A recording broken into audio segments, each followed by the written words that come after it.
Amy Fass. I'm the CEO and Executive Director of Shoes That Fit. So what inspired you to join the nonprofit sector? It's funny, I never really thought about it, but my whole life has really been in the nonprofit sector. I was very involved in my church growing up, actually. Thought that might be a career path I took. Actually ended up working in higher education, which I loved, and thought I would stay in that sector, not really thinking of it as nonprofit per se. But when my daughter was born, I wanted to take some time off, and I started doing consulting with nonprofits. And that's really what kind of caught me, I think, seeing the difficulties and the potential in the nonprofit world. When did you get involved with Shoes That Fit? Actually, I had known about it because it started here in Claremont, California. So I was familiar with it. I thought it was a nice little local organization, to be honest. I didn't realize its national spread. And I did some consulting with them, actually, early on. Knew the executive director and came in as they were facing some real challenges, I think, with the board and with some of their own growth plans. They had grown kind of unevenly. And that's when I really got kind of a look under the hood and saw the potential of this organization. Can you tell me about the mission of Shoes That Fit? Yeah, the mission is really simple and very concrete, which is what I think people love about it. Our goal is to remove just a really basic barrier to success for kids by providing them with brand new athletic shoes so that they can go to school and learn, play, and thrive. We really focus on the child's dignity and their self-esteem. So we want them to have good shoes. Most of our shoes are name brand. We want them to fit in with their peers and feel invested in and good about themselves. I think about shoes that are just really powerful. I think even as adults, we know what it feels like when you get new shoes. There's something, unlike other pieces of clothing, there's something about shoes that just, maybe because they're grounding, I'm not sure what it is. And there's a cool factor to shoes. I mean, kids know shoes. They love shoes. So shoes are also one of the most expensive items for families to provide. So there are lots of families that are struggling. I know even in my middle class family growing up, we didn't have a lot of money, and I didn't always have the latest, newest shoes, coming out. I was not one of those kind of cool kids. So you know what it feels like for these kids who sometimes are sharing shoes with other family members, who are wearing shoes that are just really inappropriate, falling apart, to feel, we always talk about investing in these kids, but they really are our future. It's never about need. It's always about them deserving good quality things that excite them. So seeing the kids light up is just everything. Oftentimes they take off their old shoes and they put on the new shoes. They do one of two things. They either start running around or they start kind of showing off and dancing. One or the other, but they just feel such excitement and pride and joy. It's a delight. I know about 15 years ago, when buying like running shoes, they're probably 50, 60 bucks. And now the last one I bought a few months ago is like 170 bucks. Yeah. Yeah, and our goal isn't to have kids have the most expensive shoes out there. It's not that. We just want them to have good quality shoes that they can feel proud of. And shoes are expensive. Good shoes are really expensive, and that's our mission.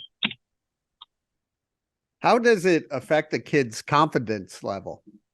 Well, the number one thing that the teachers tell us is that it improves their self-esteem and their confidence. So they're the two things. I think when you see kids put on these new shoes, they stand up taller. Kids who are living in, kind of low-income circumstances, in poverty, often tend to hide on the sidelines. They don't want to be called out. If you're wearing shoes that are falling apart, you're not going to be the fastest runner in PE. You may not even want to run at all because you don't want people to see your feet. Right. There's just a lot of hiding, a lot of shame that kids feel. So I think it just really removes a very basic barrier. It's, child poverty is a really complicated situation. I don't know anybody who's really figured out how to solve it, but this is a very kind of vital piece of the puzzle, and one that not many people know how to address very well. What have you learned from the kids that you've helped? A number of things. I really do believe these kids are our future, and that we should never, ever limit them in terms of what their goals are and what they're going to bring to this very complicated world that we live in. So I would say never underestimate these kids. They are resilient. They are strong. They have great senses of humor. And I just love seeing seeing these kids blossom.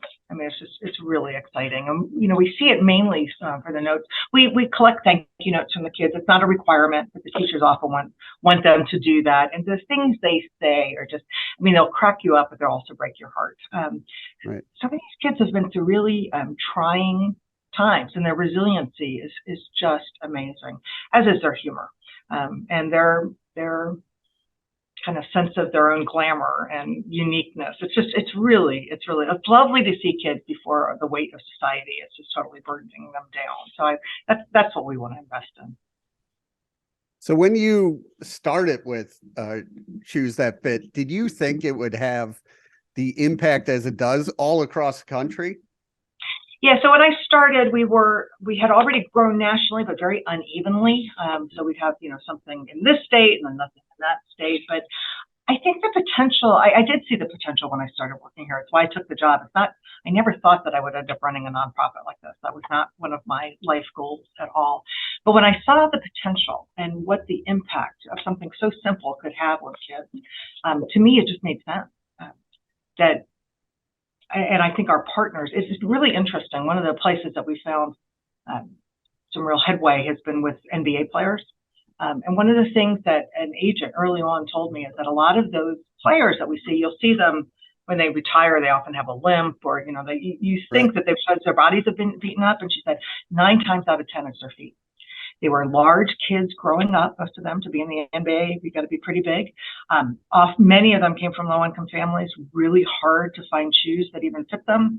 And she said 9 times out of 10 they have feet problems, which is why I think so many of the players have really realized that this is something that a way they can really make a difference in kids' lives. And then when you bring a player to a school, to me that is just the ultimate, because the kids go nuts. And on the flip side, the players just have a great time. It's like their kids again, just playing with it. It's just wonderful to see that connection happen. Can you tell me one of those stories with the players coming in? Actually, one of my favorite stories is with a coach. Greg Popovich has been a big supporter of ours. And for those of you who know Popovich, he's not known for his warmth of personality. He's a straight shooter. He's really fun. So we've done several deliveries with him, but I remember one of the very first one we did. He came in and he brought, I'm trying to remember, Devontae with him. Of course, wherever he goes, there's a kind of a pool of media following him. They go in, I think they had the cheerleaders there too. We did this whole thing with the entire school, and it was great.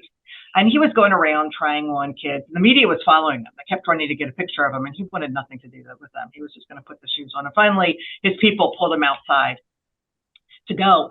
I walked out with him, and then he turned around and said, "No, I'm going back in there. It's much more fun." And he just went back in and spent another hour just helping kids try on shoes, talking to them about, he's an Air Force guy. He's talking to them about discipline and what happens when you show up in school, and what it takes to be great. And it was just a wonderful afternoon. But he had so much fun with kids, and we see that the players really, most people who go, they have a good time with the kids. That's and the amazing. Kids love. I think it's just great for them to see this room full of people who are there because of them, investing in them and saying, "You know what, you're important, you're valuable, you deserve this." Yeah, and that does the world a difference in a kid's eye. Yeah. So that's it's a feel good mission. I say it's the most simple mission, but with the most complicated execution that I've ever seen. The contrast between the two, because shoes are complicated. We don't go in and say these are the shoes we have. We go into a school and say, okay, who needs shoes? If it's not a whole school delivery, the teachers identify the kids most in need, and then we find those sizes. We make sure that kid. I don't care if we give them a pair of shoes that maybe didn't fit for some reason. Nike's run narrow, others, shoes, different brands run differently. We send them back out. We measure them and get them a size, because we're about the kids. That's our secret sauce. We're not about the shoes. We're about the kids. But shoes are something that's really important to them. So where do you want to see the organization in the next 3 to 5 years? So we're kind of in a campaign right now. I think we've grown to the point where we're getting some of the shoe companies' attention. So our campaign right now is to have shoe companies come alongside us and help us solve this problem. We realized it's scary. You know, I'm really proud that we helped 150,000 kids last year, but there are 12 million kids in poverty. That we got a ways to go. And my goal is to reach, I don't think any child in the United States should be in a position where they can't go to school in good athletic shoes so that they can participate in PE and they can show up and feel good about themselves. But it's going to take a lot of work to get there. So we're talking to different shoe companies. This is the first year we've been able to buy Nikes at actually below cost through our campaign with Nordstrom. They're actually selling directly to us. We're looking for a combination of donated product as well as the ability to purchase, but at steep discounts, so that we can fill this need. So that has all sorts of logistics components to it. We're looking at opening a much larger warehouse in LA, since we're here in Southern California, that can service. We're going to start just with the homeless population in LA, homeless kids, make sure we can meet all of their needs first and then expand from there. And I'd like to see us having regional distribution centers like that so that we can reach kids. I love the whole school deliveries. They're fun, they're powerful, they're impactful. But in terms of, and I never want to let go of that, but in terms of scaling, I want kids to have shoes when they need them, not just once a year, not just when there's an event, that teachers can come to us anytime. We're able to do that in the area that we are now, and I'd like to expand that nationally.